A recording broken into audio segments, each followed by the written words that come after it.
Eng ko'p go'sht yeyiladigan 4 ta davlat. Dunyoning ushbu 4 ta mamlakatida odamlar butun planeta 10 yilda yeydiganlardan ham ko'proq go'sht iste'mol qiladilar. Va ushbu ro'yxatda qaysi mamlakat yetakchilik qilishini eshitib, albatta hayron qolasiz. 4-o'rinni Avstraliya egallaydi. Bu mamlakat aholisi yiliga bir kishiga 80 kilogramdan ortiq go'sht yeydi. Bu yerda barbekyu shunchaki taom emas, balki ularning haqiqiy dini hisoblanadi. 3-o'rinda Amerika Qo'shma Shtatlari. Amerikaliklar yiliga kishi boshiga taxminan 100 kilogramm go'sht iste'mol qilishadi. Bu ularning sersuv burgerlari, hot-doglari va albatta mashhur qovurilgan tovuqlardan ham ko'rinib turibdi. 2-o'rin Argentina. Bu go'sht xushdorlari kishiga taxminan 110 kilogrammdan ortiq to'g'ri keladigan go'sht yeyishadi. Bu kuniga deyarli yarim kilogramm degani. Asosiy taom asado. Bu shunchaki ovqat emas, balki butun boshli voqelikdir.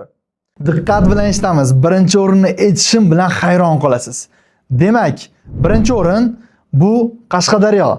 Yiliga 140 kilogramdan ortiq to'g'ri keladi odam boshiga go'sht yeyishi. Hattoki bu davlatda desertga qiyma shashlik berishadi. Ovqat haqidagi qiziqarli faktlar faqat menda. Albatta obuna bo'ling.